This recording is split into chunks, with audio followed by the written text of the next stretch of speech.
Saudações aos entusiastas do esporte a motor, este é o GP Total. Desde 2001, quando a internet era tudo mato, no endereço www.gptotal.com.br, e há muito tempo também nas redes sociais. Este é o canal do YouTube do GP Total, gptotal.com/@gptotal, e é isso aí. Hoje, na companhia do meu querido amigo João Carlos Viana, da capital do Ceará, cujo nome não vou proferir, vamos falar sobre o GP da Emília-Romanha. Se você quiser chamar de GP de San Marino, tá valendo também, até porque eles colocaram um nome absolutamente estrambólico, impossível de memorizar. Você tem que passar umas 4 semanas só tentando memorizar o nome do tal do GP disputado no circuito Enzo e Dino Ferrari em Imola, tá? Mas, como isso aqui não é o assunto, a gente vai falar um pouquinho da vitória do Max Verstappen, conquistada no braço. Desta vez ele não teve o carro favorito do GP, o carro com mais desempenho. A gente pode, de repente, até inclusive vislumbrar uma Fórmula 1 mais competitiva, aquele retorno à competitividade que é tão desejada a todos. O GP de Imola parece que está fazendo com que a gente consiga enxergar alguma claridade assim no horizonte, a gente consiga enxergar céu azul no horizonte na Fórmula 1 para esta temporada 2024, não é mesmo? Meu querido amigo João Carlos Viana, boa noite. Boa noite, Lucas. Boa noite quem nos assiste. Bom dia, boa tarde. É pena que você está nos vendo. O que chamou a minha atenção nesse grande prêmio de Imola, que eu vou chamar de Imola, que é para não ter muita confusão, quando o Adrian Newey mudou o conceito do RB19 para o RB20 e o carro começou extremamente dominador, as primeiras corridas da Fórmula 1 2024 foi de amplo domínio da Red Bull, ele também sabia que ele estava um pouquinho mais vulnerável e que em determinadas situações esse novo conceito poderia trazer problemas, né? E no circuito de rua, em Melbourne, apesar de que o Max abandonou muito no começo da corrida, e em Miami, a Red Bull não se mostrou dominante como era nas pistas ditas normais. Em Imola, que foi a primeira corrida na Europa, né? Antigamente tinha muito aquela história, vai começar a temporada europeia da Fórmula 1, né? Hoje não tem muito isso, o calendário gigantesco que temos hoje. Chegamos em Imola, que é uma pista, ok, não é um tilcódromo, mas é um circuito permanente, com curvas de alta, de baixa. Novamente a Red Bull teve problemas, né? Ela começou o final de semana sofrendo, os pilotos, tanto o Max como o Checo Pérez reclamando direto do carro, e foi preciso o Max Verstappen usar a sua reserva técnica para, no sábado, conseguir uma pole, e Imola, como o próprio Fernando Alonso falou, hoje é a segunda pista mais difícil de ultrapassar, só perde para Mônaco, e como o Mônaco, o posicionamento na pista é importantíssimo. Isso fez toda a diferença para o Max, porque no primeiro stint, quando ele abriu 7 segundos, aquilo ali fez toda a diferença para até a bandeirada. Porque quando o pneu duro não vestiu tão bem a Red Bull, e o Lando chegou nele, ele já estava com a diferença que, ok, ele chegou a 7 décimos, acho que foi uma das... Desde 2022 foi uma... Não tem um número aqui, não tem a lista, foi talvez a chegada mais apertada do Max. Em um tempo considerável, né? Uma chegada apertada em um tempo considerável. Sim. Isso.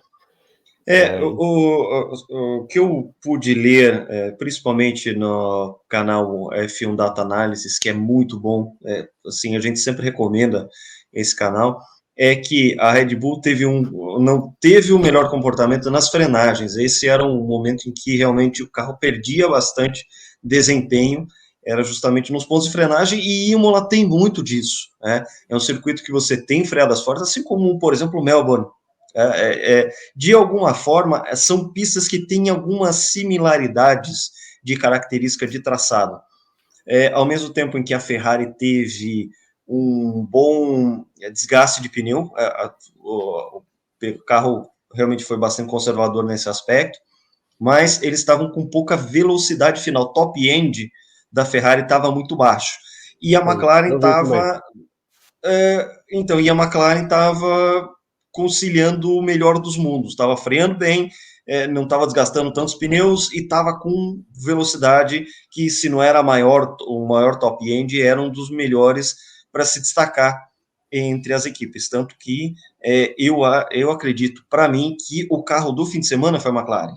E que, sim, o Verstappen ele tirou da cartola tanto a pole quanto essa vitória em que ele teve que fazer essa abertura, né, criar essa distância, esse gap, para que depois ele pudesse administrar pneus duros que pioravam a característica de frenagem da Red Bull nessa pista em particular, que é a de Imola.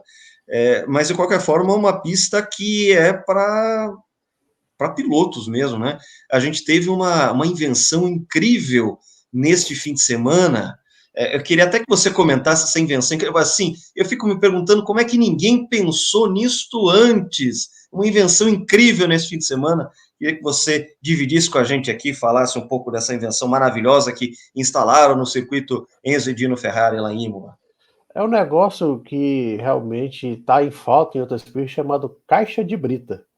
Coisa Era boa. algo que estava em extinção, mas que estamos percebendo que esse negócio aqui, ele faz os pilotos errarem, ele faz os pilotos não ter limite de pitch, porque limite e até teve nessa o Verstappen, ele recebeu bandeira branca e preta, eu gosto muito dessa bandeira, diga-se de passagem, por limite de pista nas voltas finais. É tanto que o Jean-Pierre Labiaz ele fala: olha, você está a menos de 5 segundos. Quando o Lando começou a chegar nele, ó, você está a menos de 5 segundos.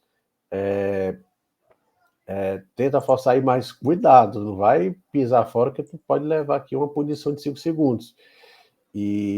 Mas foi algo que, por exemplo, o Checo Pérez saiu da pista, né?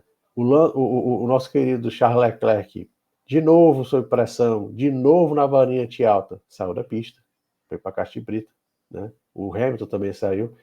Então é algo que os pilotos Fernando Alonso, né, ele Fernando teve um fim de Alonso no semana sábado, horroroso. miserável por causa de ter saído da pista.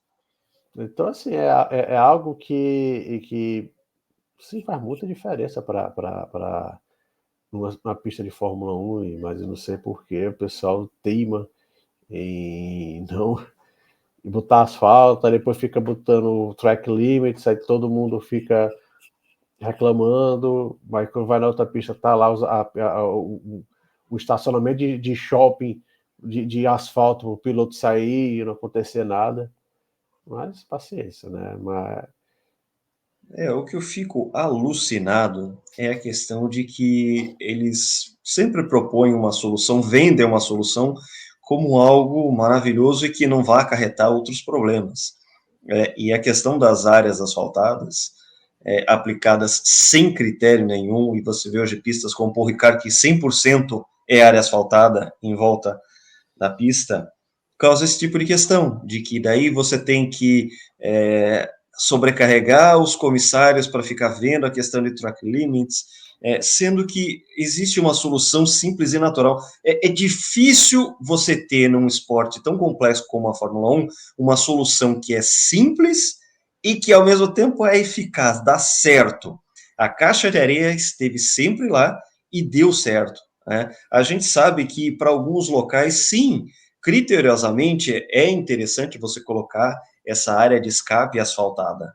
Agora, nada melhor para que você determine um limite de pista do que um limite natural de pista, que são as caixas de areia. E é justamente nesse aspecto que a Fórmula 1, muitas vezes, eu vejo que tem que baixar a orelha e falar assim, não, vamos fazer um retro, né, vamos fazer um Ctrl Z, voltar ao que era antes, porque quando antes você tinha essa situação, ela não acarretava problemas A, B, C, D, Z. Então, tipo a estratégia da Ferrari, né? Plano A, B, C, D. O problema da Fórmula 1, isso não é de hoje, né? A gente para ver, não pode ser injusto colocar somente nas costas da Liberty. Mas isso é muito antigo. A Fórmula 1 ela tem muita dificuldade de perceber um erro e voltar atrás. Não é de hoje. Desde o Bernie era assim. Eu estou vendo, por exemplo, estou vendo algo bom em outra categoria, vamos usar? Não, como eu sou superior, eu não vou fazer isso.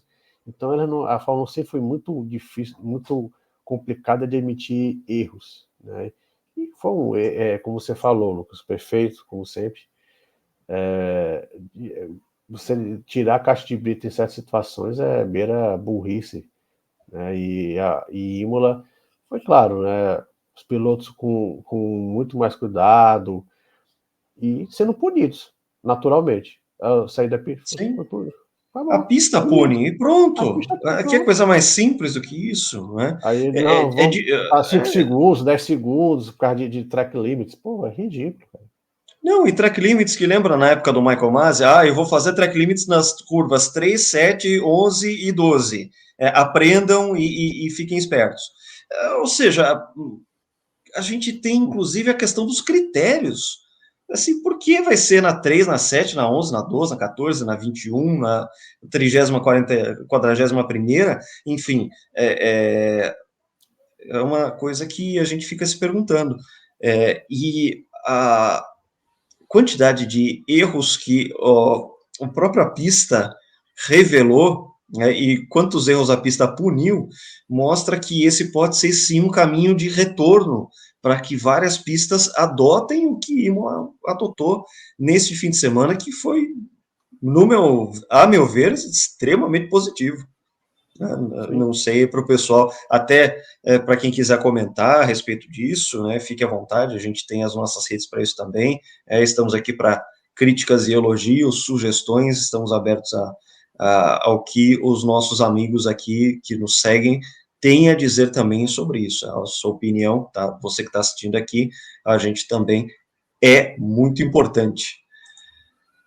João Carlos Viana, vamos falar um pouco sobre a corrida do Lando Norris, sobre essa questão de que a McLaren parece ter dado um salto bem importante de competitividade e também a questão de como fica a Ferrari nesse cenário todo, em que o Max Verstappen, sim, a gente já esquadrinhou isso, ele realmente precisou fazer o uso de sua reserva técnica para conseguir vencer.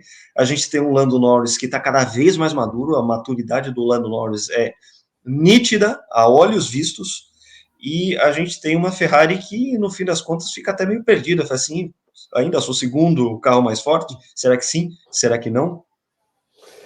A McLaren está se mostrando uma equipe de excelência técnica, né? Ela tem lá o André Stella, que, para quem não lembra, ele foi engenheiro da Ferrari no auge da era Schumacher, né? E está fazendo um trabalho brilhante. E, novamente, a McLaren. Vamos lá, em 2023, a McLaren começou o ano brigando para passar por Q2. Aí, no meio do ano, conseguiu uma atualização que a equipe de repente começou a ir para o pódio, começou a brigar por pole, venceu uma sprint race. Esse ano começou nesse embalo, em Miami teve uma nova atualização que a equipe subiu novamente e, na minha visão, já atropelou assim a Ferrari. Apesar de que a Ferrari, se você olhar bem nas últimas voltas, ela estava no mesmo ritmo das líderes.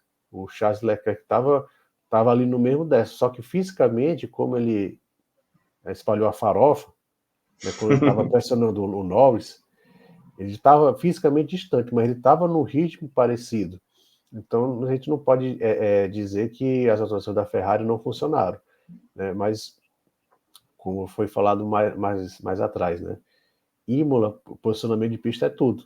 Então como eles estavam mais para trás, né? Não fizeram uma classificação brilhante. Olha que a Ferrari dominou a sexta-feira, tá todo mundo falando, correndo em casa, Sim, agora eles vão brigar mesmo, mas de repente a classificação, eles foram atropelados pela McLaren e pelo Verstappen, né? Porque a gente vai falar um pouquinho também do outro lado da Red Bull, mas o Leclerc, novamente, está fazendo, assim, ele é na vice-liderança do campeonato, mas eu acho que ele está fazendo um campeonato assim, um pouquinho abaixo do que ele pode, né? Então, ele de novo, foi terceiro, uma corrida solitária, né? No momento que ele poderia ir para cima do Norris, errou, no mesmo local que ele errou 2 anos atrás, né? Ainda teve a sorte de não abandonar. É, o Piastri também ele fez uma coisa muito interessante. O ritmo do Piastri, ele passou muito tempo nas últimas voltas, antes do Checo e do George Russell ir para os boxes nas últimas voltas, para fazer aquele trocar pneu, o melhor pneu nas últimas voltas e fazer a melhor volta. Ele estava com a melhor volta. O Piastri ele classificou em segundo, aí foi punido, né? Exatamente, ele só não Caiu. teve uma melhor posição final nessa corrida justamente por causa da punição de Caiu para 3 quinto. posições, né? Caiu para quinta, conseguiu se recuperar uma posição em um erro estratégico da Ferrari com o Sainz. O Sainz estava na frente, aí a Ferrari esticou o primeiro stint do Sainz, provavelmente esperando por um safety car que nunca veio, e o Piastri emergiu na frente do Sainz. E falando do Norris, eu acho que confiança é tudo, né? Havia um peso nos ombros do Lando Norris da primeira vitória. Todo mundo, tem até uma cena desse ano ainda, né? Que um torcedor fala, nossa, quando é que vai ser a primeira vitória? Ele mostra o dedo do meio para esse torcedor, essa imagem viralizou.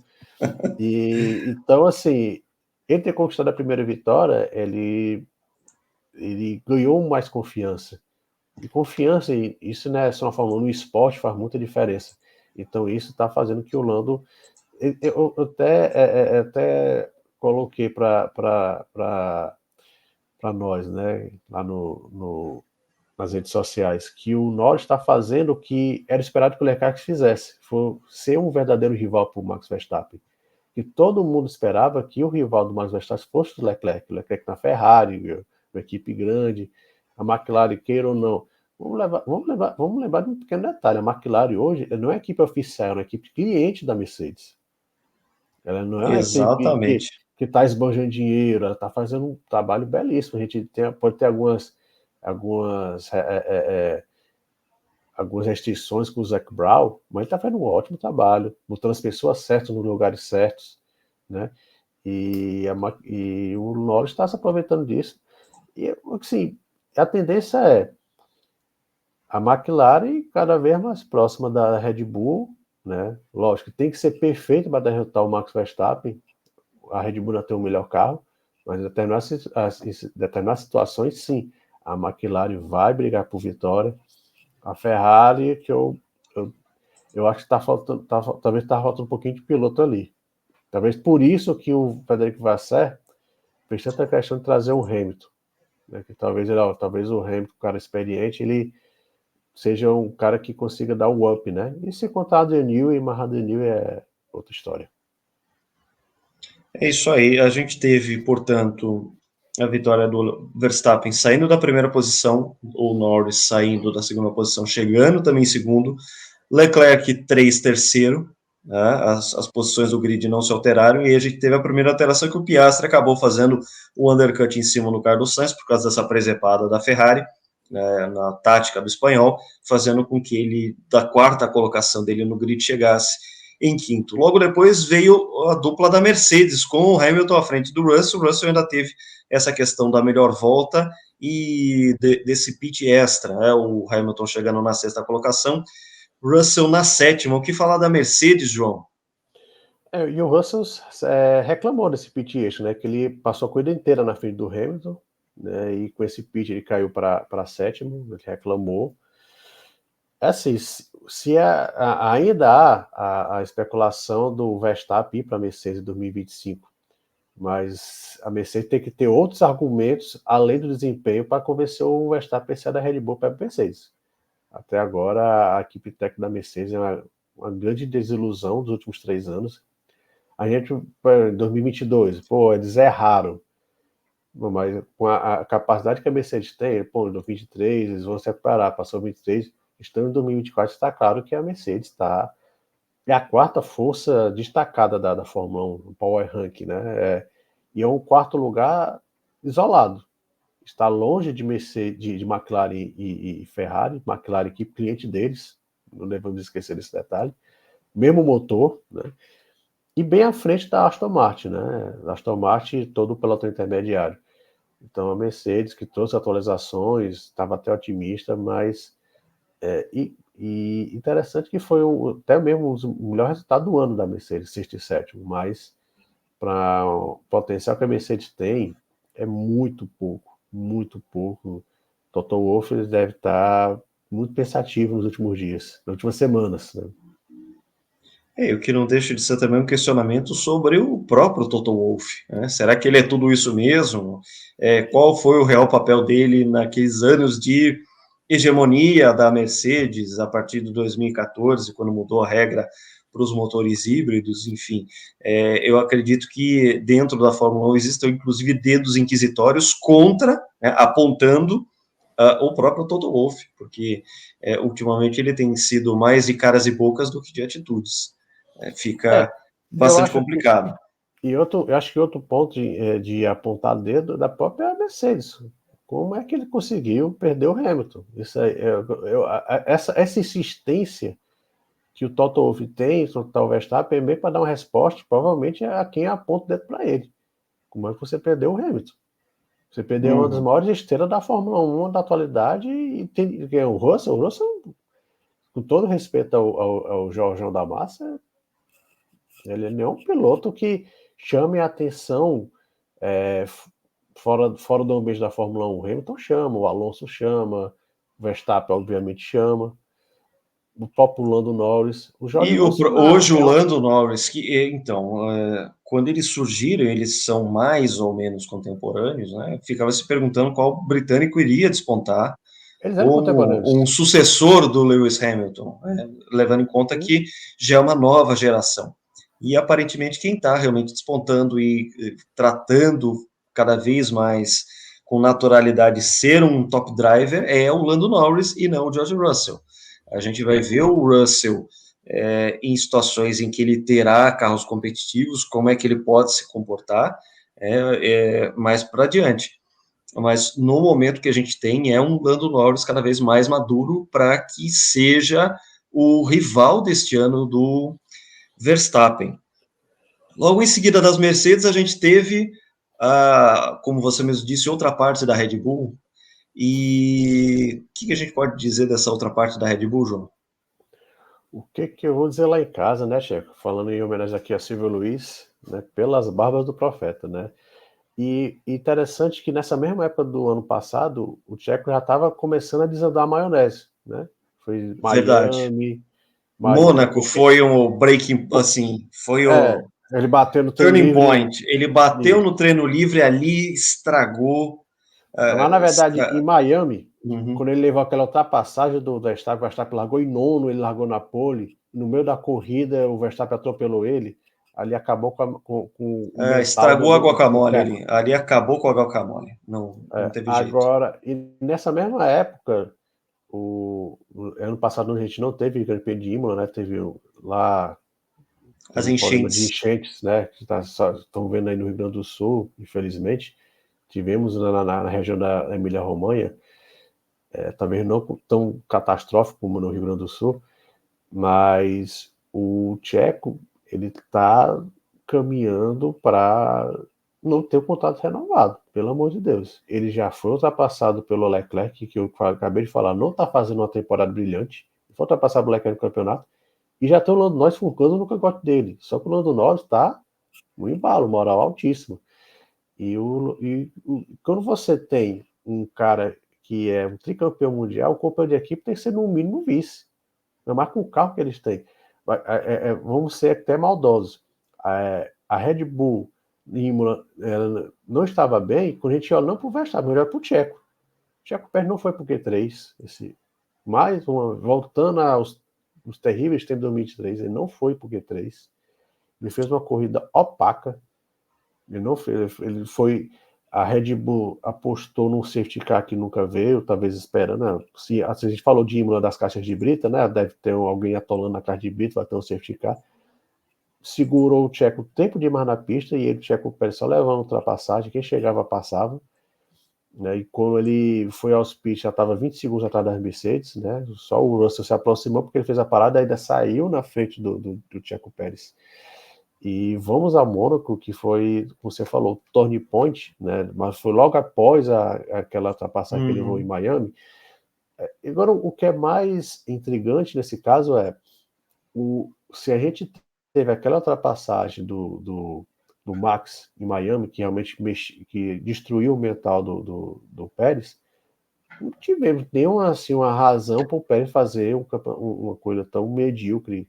Em Miami já foi mal, o Miami já tinha ido muito mal, né? E novamente, ainda pior, né? Como eu falei, quando ele ficou no Q3, largou em 11º, aí a corrida do Checo estava definitivamente estragada, e chegou em 8º, uma corrida muito opaca. Então o Checo tem que ter a seguinte noção: o contrato dele não está renovado para 2025,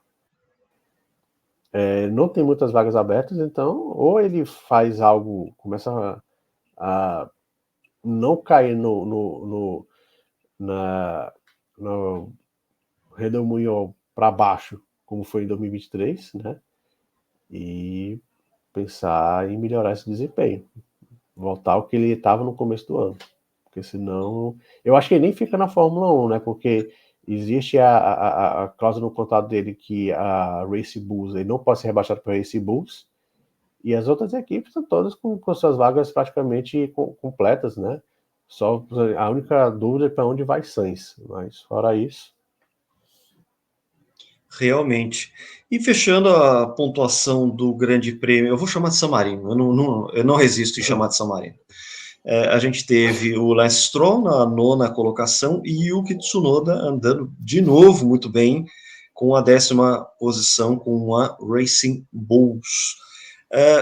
A impressão que eu tenho a respeito de Aston Martin é que se ela bobear um pouquinho, ela vira o lado B. Ela que estava ali como uma quinta força do grid, a gente teve um Fernando Alonso que, como a gente já disse, a gente já deu essa palhinha, teve seus problemas nos treinos por ter saído de pista, largou dos boxes, não conseguiu avançar em absolutamente nada, porque é uma pista dificílima de ultrapassar, mesmo com o atual DRS da Fórmula 1, e a gente teve um Lance Stroll que não foi além da 9ª colocação, ainda que, se a gente considerar que a Aston Martin ainda é a quinta força, cumpriu minimamente o seu papel com a 9ª colocação. Mas quero chamar a atenção que o Tsunoda conquista mais um pontinho e acabou pilotando bem mais que o Daniel Ricciardo, né, o João?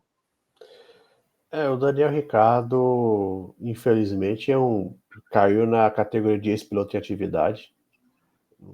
Para quem pensava que ele iria para Race Bulls para tomar a vaga do Pérez em 2025, acho que de jeito que tá, hoje, nem um dos dois vão estar em 2025 na Fórmula 1, nem na Red Bull, nem na Race Bulls. Pelo jeito, nem um dos dois, o Ricciardo, ele está sendo até massacrado pelo Tsunoda. Ele anda sistematicamente atrás de Tsunoda semana após semana. É incrível. E quanto a Aston Martin, o Stroll fez uma corrida dentro das baixas expectativas que a gente tem nele. Uma corrida decente, ele largou em 13º, chegou em 9º, ele fez a mesma estratégia do Pérez, esticou o máximo possível o primeiro stint. Quando fez sua parada, já nas voltas finais, com pneus novos, foi de 13º a 9º, ultrapassou vários pilotos, porque tinha um pneu muito melhor do que os demais, melhores condições. Mas a Aston Martin depende unicamente do Fernando Alonso. O Fernando Alonso tem um final de semana irreconhecível, a realidade é essa, ele errou demais, errou na classificação, errou ele tem no livre, saiu da pista com a bandeira vermelha, mas na classificação ele foi muito mal, saiu da pista 2 vezes, e ele chegou em último. Ele conseguiu chegar atrás do Logan Sargent. Isso é um feito, né, que o Fernando Alonso tem no seu currículo, né, mas não é um feito que ele vai ter muito orgulho. Mas a Aston Martin depende muito do Alonso. Se o Alonso tem um final de semana ruim, a Aston Martin é uma equipe errante no meio do pelotão. Pois é, e a gente teve um Fernando Alonso que chegou atrás do Valtteri Bottas, que chegou atrás do Logan Sargent. A gente tem também um Valtteri Bottas que é o que eu falei nos nossos encontros passados. A Audi olhou para o Valtteri Bottas, olhou e falou assim: não, eu prefiro o Nico Hülkenberg do que o Valtteri Bottas. O Valtteri Bottas não dá mais. Com esse cabelinho, então. Mas o Botinhas, coitado, ele também está na carta do Ricardo, ex-piloto atividade, apesar de que ele foi visto no paddock, no motorhome da Williams, né? Os motorhomes voltaram, né? Foi até interessante, o pessoal colocou, os motorhomes voltaram, né? Nas pistas europeias. Pois E é. o Bottas foi visto no motorhome da Williams, seria uma volta, né? O Bottas estreou na Fórmula 1 pela Williams, mas, sério, honestamente, se o Bottas ele não trazer dinheiro, ele não entra na Williams, não. Tá lá o álbum, teve um contrato renovado por muitos anos, o álbum, até nessa semana foi divulgado isso. A Williams precisa de dinheiro, hoje é a pior equipe, por isso que o Sargent ainda está lá, Só mas isso, só o dinheiro justifica, porque só de desempenho não é. né? Então, o Sargent, o Bottas é um ex-piloto de atividade também. Como a gente até brincou, né, Lucas? Acho que um terço do grid em condições normais não fica no 2025, não, viu? Pois é. Magnussen, Não, quiser jogar fora um terço do grid, dá para jogar fora um terço do grid. sem medo de errar. E Pérez, Dispensar e chamar uma turma nova.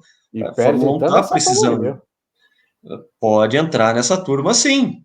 Pode entrar. Depende muito do que ele vai fazer daqui em diante, porque o Pérez, como a gente já esquadrinhou, ele está tomando um caminho em que ele vai acabar sendo aposentado, porque ele tem essa cláusula de ser irrebaixável para a Racing Bulls, aliás, é uma cláusula que o próprio Helmut Marko deve ter se arrependido amargamente de ter aceitado no contrato do mexicano, mas que faz com que exista essa condição estranha de que a Red Bull supostamente continua sendo a melhor equipe, mas que tem um segundo assento que ele é bom, mas não é bom. Você tem aí interpretações possíveis de falar assim, olha, é ótimo porque é uma equipe competitiva, mas do outro lado do box você vai ter que dividir com o Max Verstappen. E você vai ter que entrar na política do Helmut Marko, junto com o Christian Horner, e sem o Adrian Newey agora, que aparentemente já está começando a fazer falta. Eu vi, Lucas, exatamente que eu ia falar isso. A gente falou aqui que a McLaren deu um pulo, mas até que ponto essa briga interna dentro da Red Bull atrasou o desenvolvimento do carro e a gente está começando a ver essas vulnerabilidades. Até que ponto isso fez o Adrian Newey, tchau, né? Entendeu, né? Tchau. Arrivederci. Exatamente. Então, assim, até que ponto isso fez a Red Bull começar a ratear em algumas situações. E vamos ver também se essas situações serão pontuais ou não. Né? Exatamente. Avançando aqui, já falamos aí de Checo Pérez, já falamos de Ricciardo, falar sobre a pista de Imola. A gente já falou um pouco sobre a questão das áreas de escape, com caixa de areia, e a gente olha para aqueles carros enormes e a gente vê uma pista muito estreita. João, o que você acha disso? É um caso similar com Suzuka, né? A gente falou aqui que Suzuka com uma pista Suzuka é uma lindíssima. pista espetacular. Para quem já jogou em videogame, mesmo no controle, sem precisar ser simulador com volante, a gente sabe o quanto a pista é legal, é bacana, É difícil. É difícil, é desafiadora, tem as curvas de alta, é prazeroso você pilotar em Suzuka, mas é uma Suzuka que hoje não é compatível com os carros atuais e a impressão é a que eu ia falar mesma para Imola. Tá? Imola, para quem não, a gente sempre, Imola, lógico, traz lembranças trágicas, mas também tem algumas lembranças legais. E vamos lá, 2005, 2006, que foi duas corridas épicas, brigas diretas de Michael Schumacher e Fernando Alonso. Mas muito daquilo ali, por que foi épico? Porque ninguém ultrapassou ninguém.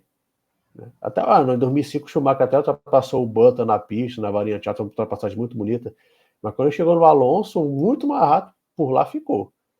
Em 2006, ao contrário, O Alonso chegou no Schumacher e por lá ficou.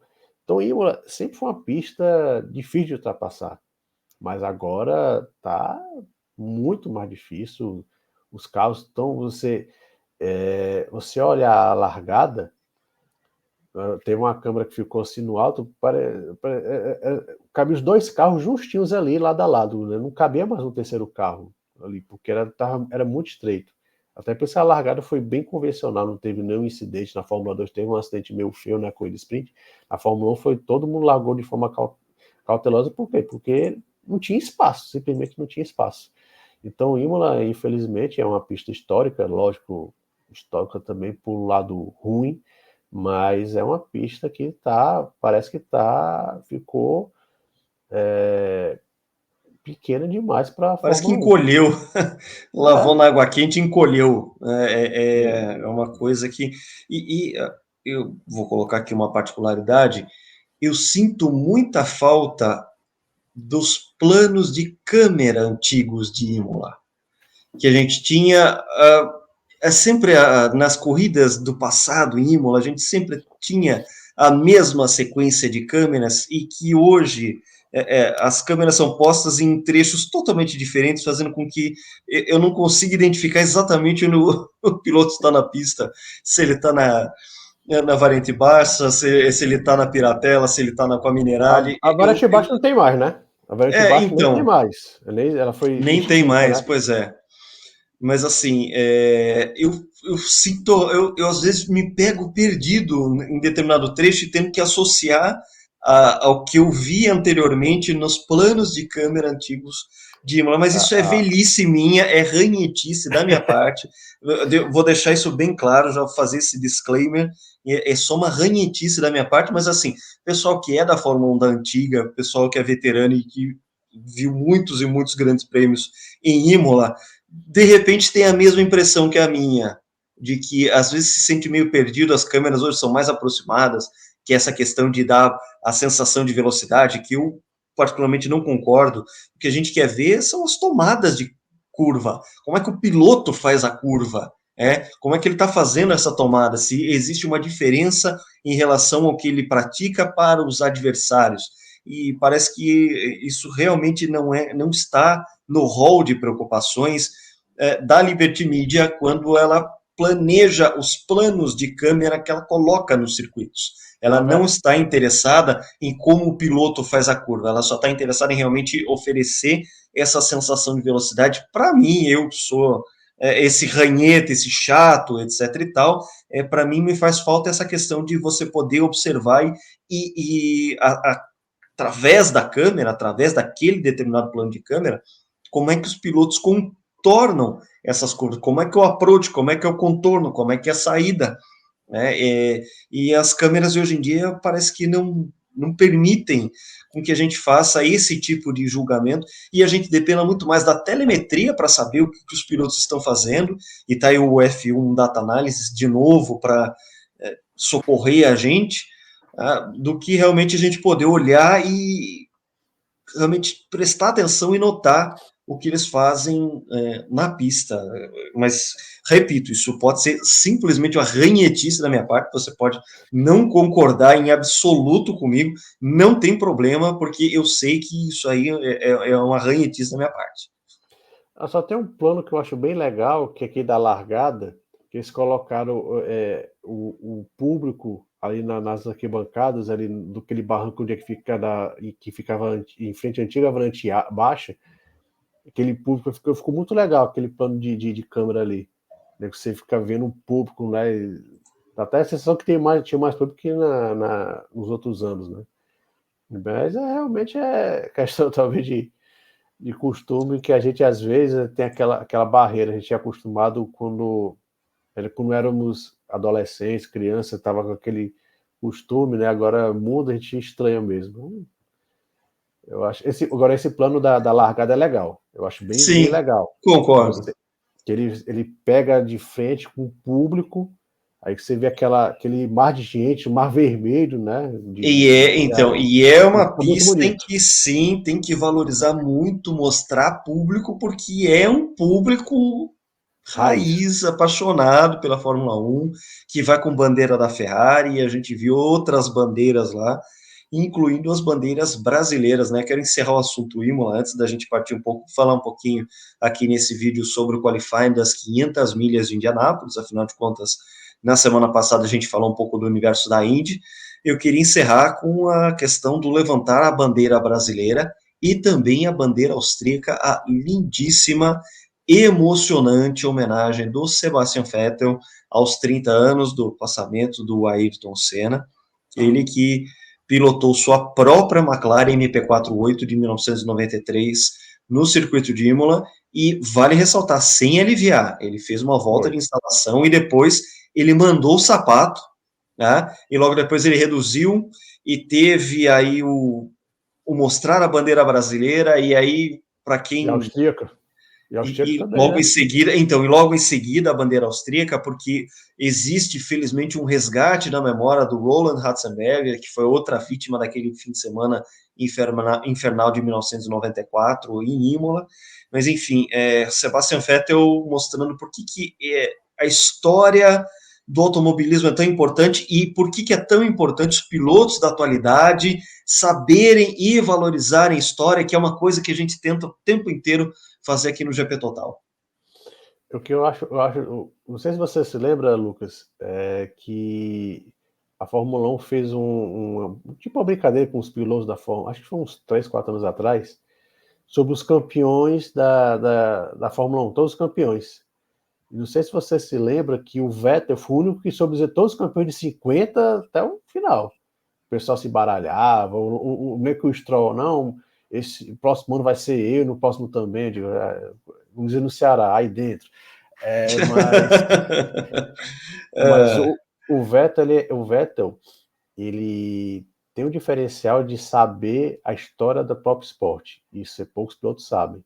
O Hamilton, ele tem aquela adoração pelo Senna, mas parece que é só pelo Senna, né? Eu me lembro que o Vettel, não sei se você vai lembrar também, o Lucas, que você vai gostar muito desse personagem, que eu sei que você gosta muito dele, quando ele falava do Walter Holm, a lenda do WRC, que é seu alemão favorito, né, Lucas? Você disse. É meu filósofo alemão favorito. Qual que é? É Karl Marx? É Heidegger? Não, é Walter Holm. E ele falou com carinho, claro, eu sei, o Walter Holm é uma lenda, não sei o quê. Então, mostra que ele não é aquele cara, como a maioria dos pilotos, aquele meio alienado. Se a gente está falando aqui do Senna, né? E muitos pilotos, que o Senna foi meu único, foi meu ídolo. Aí quando a gente olha o cara nasceu em 98, quer dizer, nunca nem, quando o Senna morrer, nem estava, como diz aqui no Ceará, estava dentro do saco do pai dele, ele já estava, não tinha nem imaginado, nunca viu.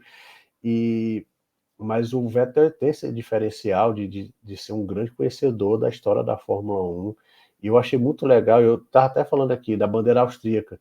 Ele fez teve na quinta-feira teve uma corrida pela pista, né? Todo mundo com a camisa do Senna, mas depois eles foram para a estátua do Senna que tem ali no Tamburello e fizeram questão de mostrar uma munhequeira vermelha e branca do Ratzenberger. Todos os pilotos mostraram assim, vermelha. Então, aqui também teve Ratzenberger. E o capacete do Vettel era metade Senna e metade Ratzenberger. Ele usou as duas bandeiras, né? E lembra ainda mais aquele final de semana, né? Porque todo mundo sabe que o Senna, se ele vencesse ou fosse ao pódio, ele levaria uma bandeira austríaca para o pódio. Então foi muito emocionante, né? E é um carro... Eu gosto muito de falar que os carros mais bonitos do Senna não foram os que deram o título a ele, que eu acho mais bonito a Lotus 97T de 85 e 86 e a McLaren P48 de 93. Eu acho que os carros mais bonitos do Senna são esses dois, né? Por coincidência, ele não foi campeão com esses dois carros. Pois realmente foi... o Sebastian Vettel é um personagem que, nesse aspecto, ele está muito acima dos outros. Lembro muito bem desse quiz. Ele começou a falar de cada um e ele chega assim, aí 10, 11, 12, 13, eu, e segue a sequência. Mas realmente ele tem uma Williams FW14B do Mansell, 1992. Ele tem essa MP48, que é dele também. Ou seja, é um cara que não só promoveu esse fim de semana de homenagem ao Ayrton, porque ele que distribuiu e foi bem. Assim, a repercussão na mídia foi muito interessante, todo mundo com a camiseta amarela do Ayrton, que o Vettel distribuiu para todo mundo, essa corrida ao redor da pista, todas as homenagens, essa volta dele com a McLaren em 1993, realmente foi um dos pontos altos do fim de semana. Para a gente que gosta de história, realmente valoriza ainda mais esse tipo de atitude. Assim Eu como, acho por interessante, exemplo... Lucas, Oi, só fale. deixa eu interromper. Eu acho agora interessante como o Vettel, o personagem Vettel, está envelhecendo muito, muito bem. Que no auge dele, em 2010, 2011, quando ele foi tetracampeão seguido, muita gente falava, ele é um personagem muito sem graça, né? Aquele cara, eu me lembro que foi lançado o Rush, em 2013, ele foi no auge do Vettel, né? Aí o James Hunt tinha uma personalidade muito mais legal que o do Vettel. O Vettel é aquele cara caseiro, o cara já tinha filho naquele tempo. Aí ele é um cara sem graça. E com o tempo, quando ele se aposentou, ele está se tornando um personagem muito mais legal, muito mais cultuado que no auge dele. É bem interessante. E às vezes acontece, né? Eu lembro do Hackney também, ele passou a ser bem mais respeitado quando ele se aposentou. Até ele se aposentar, ele era um pilotar, só vencer porque a McLaren tinha um carro melhor, o carro do Adeniyi, Schumacher era mais piloto, mas quando ele se aposentou, todo mundo começou a respeitar, porque foi justamente o momento que o Schumacher desembestou a ganhar título, ganhar corrida naquele momento. Pois é, eu só ia lembrar, antes da gente ir para Indy 500, teve aquele fim de semana em 2015 na Áustria, em que vários pilotos das antigas foram chamados para guiar carros históricos da Fórmula 1. O Berger pilotou a Ferrari de 88, o Niki Lauda pilotou seu carro de 1984, o Prost também pilotou, o Piquet foi chamado para guiar a BT 52B, entre outros pilotos ali, rolou o Zack Speed, Minardi, enfim, teve ali uma miríade de carros daquela era turbo maravilhosa, que a gente sempre gosta de lembrar aqui, sempre morre de saudade dessa era. E eu, sinceramente, eu nem lembro o que aconteceu na corrida, mas o episódio histórico, o evento histórico em si ficou, e você vê, já vai ter 10 anos, já vai passar 10 anos nisso. O Niki Lauda nem está mais entre nós, uma perda irreparável, um dos personagens mais pesados da história, tá? Em termos de peso histórico. Niki Lauda é um blockbuster da Fórmula 1. Mas dessa época, nem da temporada de 2015 em si, pouco lembro das coisas, mas deste episódio em que levaram lá um monte de carro histórico, um monte de carro turbo para ficar desfilando ali com os pilotos da antiga, aquilo ali ficou preservado na minha memória. Lembro de ter baixado um monte de foto, visto vídeos a exaustão, porque foi um momento ímpar de relembrar uma era que foi muito bacana da Fórmula 1, que a gente valoriza bastante Você é aqui. maldoso agora, viu, Lucas? Você é maldoso. Quem também estava vivo naquela época era o nosso pequeno na Fórmula 1, né? Uhum. Pois é, o Piquet tá muito afastado aí. A gente gostaria de ter de novo o Piquet para Com falar certeza. sobre a trajetória dele, o quanto ele foi gigante, sim, como piloto de Fórmula 1. Tá? Se Faz ater muita falta. se ater a essa trajetória incrível que o nosso Piquet teve na Fórmula 1, os títulos que ele construiu, a temporada de 81 que foi sensacional, o 83 que foi sensacional. A gente gostaria muito de ter tido a oportunidade de falar com o próprio Nelson quando a gente rememorou a temporada, os 40 anos do bicampeonato dele de 1983, no finalzinho do ano passado. A gente adoraria ter tido ele para ele falar um pouco sobre como foi a construção daquele título, aquele belíssimo carro que é a BT-52B, Brabham, enfim. A gente gostaria muito de ter o Nelson contando essa fase maravilhosa da Fórmula 1 que ele viveu e que ele, mais do que qualquer outra pessoa, está mais do que apto a falar sobre todo o desenvolvimento técnico, todo o comprometimento que ele teve, porque a gente não pode cair nessa armadilha de achar que o Piquet não dava bola, que ele era bad boy. Ele era um cara extremamente dedicado quando o assunto era testes e desenvolvimento. Tanto que eu tenho para mim, essa é uma opinião pessoal, fundamentada de muito estudo, de que para mim ele foi o maior test driver da história da Fórmula 1. Ah, você está aí concordando comigo em termos de desenvolvimento, o comprometimento dele em poder desenvolver carro, suspensão, motor, aerodinâmica, enfim, precisasse dele, e o próprio Nelson já falou que ele sentia muito prazer em fazer isso, que o que ele mais gostava de fazer realmente era de testar um carro, levar ele ao limite e saber que aquilo ali estaria representando um desenvolvimento para que ele pudesse ser mais competitivo nas corridas seguintes. Isso aí são coisas que o Nelson tem com ele e a gente adoraria ter ele compartilhando com a gente. Porque o desenvolvimento... A própria Fórmula 1 valorizasse isso, mas infelizmente, por tudo que aconteceu, você nem quer repetir aqui, o Nelson, ele é o suco dos anos 80, todo aquele desenvolvimento, porque veja o quanto a era mudou de 1980 para 1990, e ele ainda teve ali uma fase Benetton maravilhosa antes dele sair da Fórmula 1, em que, assim, vale a pena lembrar, em 1990 a gente teve aquela guerra do Senna e do Prost na Ferrari, o Senna na McLaren, o terceiro colocado daquele Mundial 1990 foi Nelson Piquet com a Benetton, tá? Na frente do Gerhard Berger, que tinha outra McLaren, na frente do Nigel Mansell, que tinha outra Ferrari, e na frente dos dois outros pilotos da Williams, que também eram uma equipe de ponta naquela época, que era o Thierry Boutsen e o Ricardo Patrese. Então, e venceram corrida naquele ano. E venceram naquele ano a Williams. Exatamente. Patrese em Imola e o Boutsen em Hungaroring.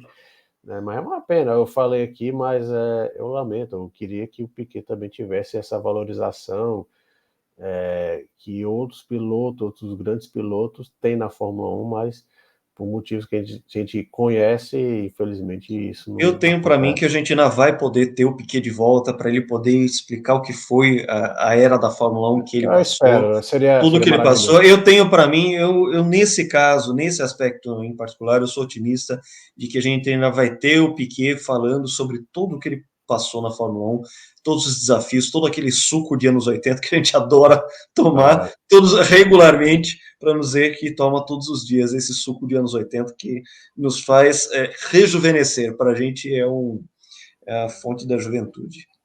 João, vamos de Indy 500, meu amigo? Vamos. Tivemos a... Vamos de Penske 500? Vamos de Penske 500 ou é Indy 500? Eu estou confuso aqui. Vamos ver se também não tem um falcatrua ali no meio, tem um puxa o pés ali, se sobrevoando ali, alguma coisa. Mas realmente chamou muita atenção a forma como a Penske dominou a classificação de Anápolis. A primeira feira, desde 1988, não acontecia isso. A primeira vez que um mesmo chefe de equipe tem a sua primeira fila da Indianápolis, né? Foi até com o próprio Roger Penske, né? Na ocasião, o Rick Mears da Nissan Vial Lancer Sênior. Vamos lá, se a gente comparar o trio atual e o trio de 88, eu fico com o trio de 88, tá? Com alguma vantagem, né? É muito mais rock and roll do que o trio atual, não desmerecendo, pelo amor de Deus, com a devida vênia, estamos apenas valorizando aquele trio de 88, que era realmente da pesada. 9 vitórias de Indianápolis ali. Pois dá para ver a diferença é meio grande. 2 tetras de Indianápolis e fala assim, é o Danny Sullivan, é o cara da vitória do Spin and Win de 1985. O cara rodou espetacularmente no meio da corrida, se recuperou, passou o Mario Andretti e venceu. Não foi contra qualquer um, foi contra o Mario Andretti. Ele não passou o Zezinho da esquerda, não, passou o Mario Andretti. Pois então a gente realmente... Ele rodou quando estava brigando com o Mario Andretti, diga-se. Exatamente. Ele estava brigando com o Mario Andretti, perdeu, rodou e... Um dos lances mais lembrados da história de Indianápolis, e a história de Indianápolis é centenária, a rodada que o Danny Sullivan deu, quando ele estava realmente no limite, você percebia que ele estava fazendo curvas de maneira alucinada, teve essa rodada, foi lá, trocou o jogo de pneus, botou pneu novo, foi lá, caçou o Mário Andretti, passou e venceu. E os outros dois dispensa apresentações, Al Unser, tetra em Indianápolis, Rick Mears, tetra em Indianápolis, cara que mais fez pole em Indianápolis, 6 poles. Então, realmente, esse trio de 88, não que o trio atual da Penske não seja muito bom, muito competente, vencedor, sabe o que está fazendo e tem tudo para ganhar. Não é isso, é que o de 88 era realmente Punk. Era especial, punk. né? O negócio era, Era realmente de era respeito. barra pesada. Mas voltando a 2024, chamou muita atenção a forma como a Penske e também se recuperou, né?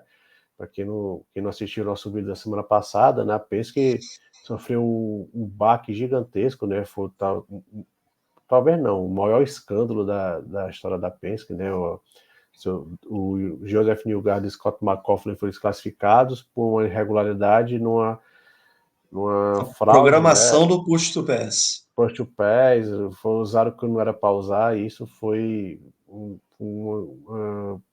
um evento que abalou as estruturas da Indy, né? O Roger Penske é o dono da Indy, e foram suspensos vários grandões ali nas batidas da Indy, né? Inclusive o Tim Cedric, que é o presidente da Indy, o presidente da Penske, desculpa, e é o braço direito do Roger Penske há muitos anos, ele foi suspenso nesse mês de maio, não está lá, e mais outros 3 dirigentes também que são muito grandes nos bastidores, e a Penske, como resposta, não é que eles dominaram a primeira fila, eles massacraram a concorrência. A, a equipe mais próxima foi a McLaren, com o Alexander Rossi e com o Kyle Larson, né, que tá arrancando vários elogios, né? Ele vai tentar o Double Dutch na próxima semana, que ele é um piloto regular da NASCAR, campeão 22, e dizem que, pelo que os comentários dizem, que ele é um piloto diferenciado, se ele se dedicasse à Indy, ele seria um piloto top da Indy, mas lógico que a NASCAR dá bem mais dinheiro, ele vai ficar por lá mesmo, mas foi uma diferença brutal. E lógico, também chama atenção a Chevrolet muito na frente da Honda, muito na frente. O primeiro carro Honda, se não me engano, foi o Kyle Kirkwood, acho que foi oitavo, foi nono, foi oitavo, uma coisa assim, não vou lembrar aqui de cabeça, mas agora... O Kirkwood vai largar em 11º. Então não foi o Kirkwood, não. Teve... Bom, mas o que mais? A Chevrolet demonstrou alguns problemas mecânicos, né? Inclusive no de classificação, né? O Agostinho Canapino, O primeiro colocado da Honda é o Rosenqvist da Mershank. Ele vai largar na 9ª colocação. na colocação, então eu confundi O o Rosenqvist Rosenqvist, larga em 9º, o Takuma Sato, né? incompreensivelmente, da Real Letterman mais um ano sofrendo com desempenho, mas chega lá o Takuma Sato e se classifica entre os 12, conquista a 10ª Motorzinho especial da colocação. Honda, diretamente de Tóquio, aí já sabe, né? Motorzinho Sei lá se não é especial. isso, mas de qualquer forma o Sato, não, a gente tem que lembrar que o Sato é bicampeão de Indianápolis, e por muito pouco não é tri, porque teve aquele ano 2012 que ele lutou com o Dario Franchitti, palmo a palmo, ele jogou o É, carro na curva e falou assim, agora ou eu ganho ou eu bato, e acabou batendo. bateu. Mas Foi, eu lembro que à época eu elogiei bastante ele, porque Indianápolis é diferente. Indianápolis você não vai lá para ser segundo colocado, vai ser bom para o campeonato, vou conquistar muitos pontos. Não, você vai lá pela garrafa de leite, pelo teu a tua cara tá lá no troféu Borgen Warner, sabe? É uma coisa, é uma corrida diferente, e assim, tudo que o Sato fez naquela oportunidade é absolutamente justificável. Ele tinha a que última tentar, volta. Era a última ele, volta. Pronto. ele tinha que tentar, e o Dario Franchitti tinha como objetivo principal se defender daquele ataque. Então foi um piloto atacando, outro se defendendo, uma luta absolutamente justa, não teve nada fora do fair play naquela oportunidade. E depois o Takuma Sato, aprendendo ainda mais a pilotar nesse oval, foi vencedor em outras 2 oportunidades. Então, realmente, ele é um cara que aprendeu a pilotar ali e teve um desempenho muito, mas muito, mas muito melhor do que seus pares da Real Letterman, que realmente sofreu bastante com Incluindo o Pietro Fittipaldi, né, que é o segundo representante brasileiro, está o Hélio Castro Neves tentando o Penta, mas eu acho que está muito, muito complicado. Apesar de que na Indianápolis, né, o treino, ele não é como o Imola, né, não vai definir quem que vai vencer, né, pode, há vários pilotos, o próprio Neil Garden, ano passado, ele fez um mês de maio bem discreto, na corrida foi para frente e venceu. Então, nada que impeça, por exemplo, e que está todo mundo comentando, né? A Ganassi, que estava fazendo um campeonato muito bom esse ano, foi muito discreta nesse mês de maio. O Alex Palou, por exemplo, que é o principal piloto, vai largar em 13º, 14º, melhor dizendo, e o 13º foi o Colton Herta. E ano passado aconteceu justamente o contrário. A Ganassi dominou o mês de maio nos treinos.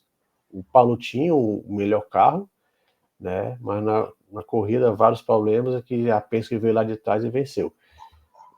Então desse ano está ao contrário. A Penske dominou, mas dominou de uma forma assim, muito contundente, que chamou a atenção. E a Ganassi está vindo de trás. Não me surpreenderia se um dos pilotos da Ganassi, o Scott Dixon, vai largar em 20º, vai largar até uma posição atrás do Hélio, que vai largar em 20º no próximo semana.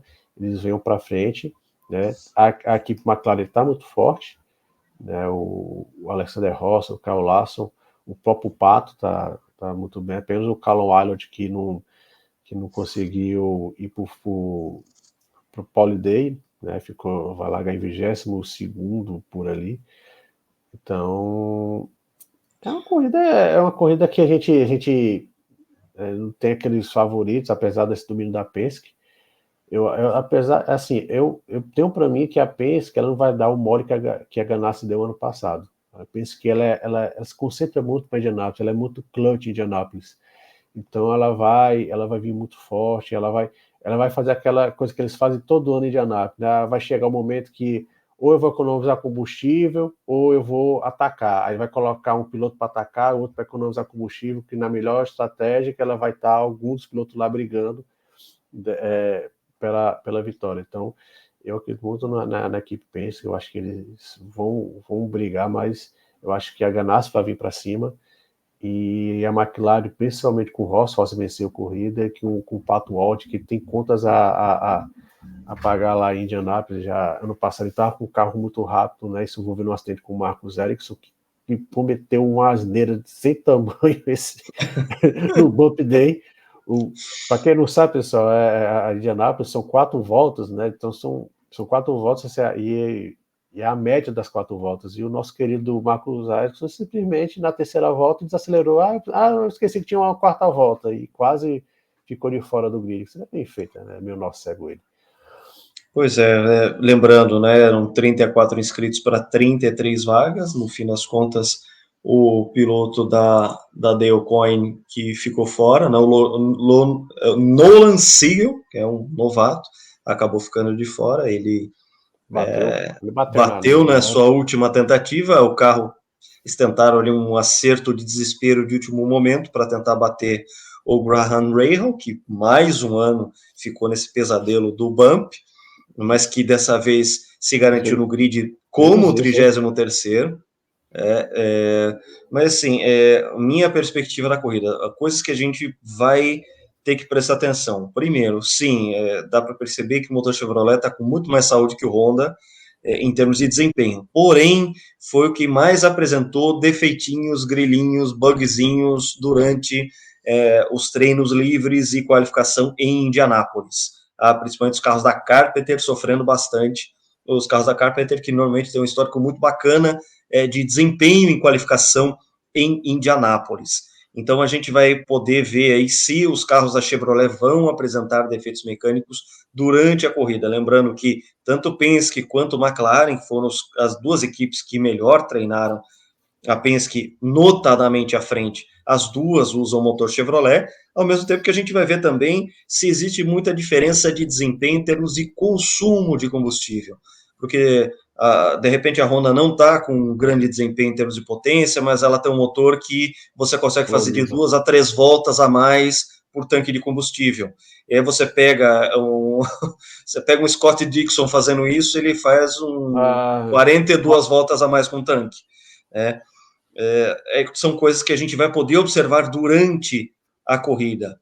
Ao mesmo tempo, sim, eu acredito que a McLaren seja o principal rival da Penske. Penske favorita para vencer essa corrida, mas a gente não pode realmente descartar outras equipes fortes, como a Andretti, como a própria Ganassi, que podem surpreender durante a corrida com um ritmo de corrida ou com uma estratégia de pits mais acertado. A gente sabe o quanto a Ganassi é competente quando o assunto é táticas de boxe, e a gente pode ter, nesse caso, naquelas últimas 50 voltas, quando sempre a gente entra naquele momento em que o piloto tem que mostrar que tem garrafa para vender, a gente vai poder ver se realmente a Penske vai poder manter esse favoritismo, se os motores Chevrolet vão aguentar, se os motores Chevrolet estão muito potentes, porém muito bebarrões, e se a gente não vai ter outras surpresas aí de outras equipes que estão, como o próprio João disse, sendo mais discretas e realmente preparando o carro para a corrida, para poder arrancar e conquistar colocações, porque na Indy você tem as seguintes situações: ou você faz um carro bom de cara para o vento, ou você faz um carro bom para você andar na turbulência do teu rival. Já teve, por exemplo, situações em que o carro bom de cara para o vento venceu, como foi aquela temporada do Simão. Exatamente, aquela edição que o Simão Pagenaud venceu. Ele se propôs a fazer um carro, foi assim: olha, eu vou liderar o máximo possível, não interessa se isso vai prejudicar a economia de combustível, o consumo, eu vou andar na frente o máximo possível, e a tática deu certo, ele venceu, já tinha vencido no misto, né, foi o maio varrido do Simão Pagenaud, e às vezes dá certo. Então, de repente, você tem aí algum carro que esteja com uma configuração um pouco mais exótica e que, no fim das contas, acaba dando certo. Indianápolis tem essas nuances e a gente já fica preparado para saber quais são as variáveis que podem entrar em campo e que podem fazer com que a favorita Penske não seja tão favorita assim. O Indianapolis tem aquela, a gente falou também semana passada, né, esse acerto da Dallara, né, que faz a corrida ser muito corrida PEC, né, os carros não se desgrudam, eles ficam sempre juntos a corrida inteira, então nada impede que alguém vá galgando durante as 200 voltas de posição e chegue lá na frente, mas eu ainda vejo a Penske que ela é muito clutch, Indianapolis, muito clutch, ela vai lá e vence, né, muda a estratégia, bota o piloto na estratégia diferente para ver se dá certo. Então eu acredito muito na Penske. Eu acho que... eu inclusive acredito na seguinte possibilidade, tá? De um dos três bancar o coelho. Tá? De realmente fazer assim, não, ó, um vai pisar, vai fazer todo mundo quebrar, e os outros dois vão lá e mantém o carro. E se o coelho tiver em boa forma, vale para vencer e pronto. Tá? Sim, a Penske pode inclusive trabalhar com esse tipo de tática.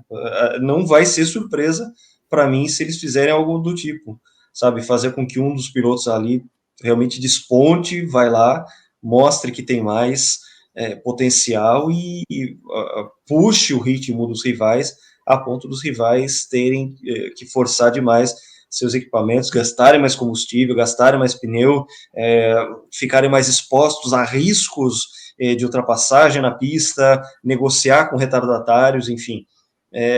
Isso é uma tática que, se a Penske fizer com algum dos três carros, também não vai me surpreender. Sim, eles estão muito rápidos.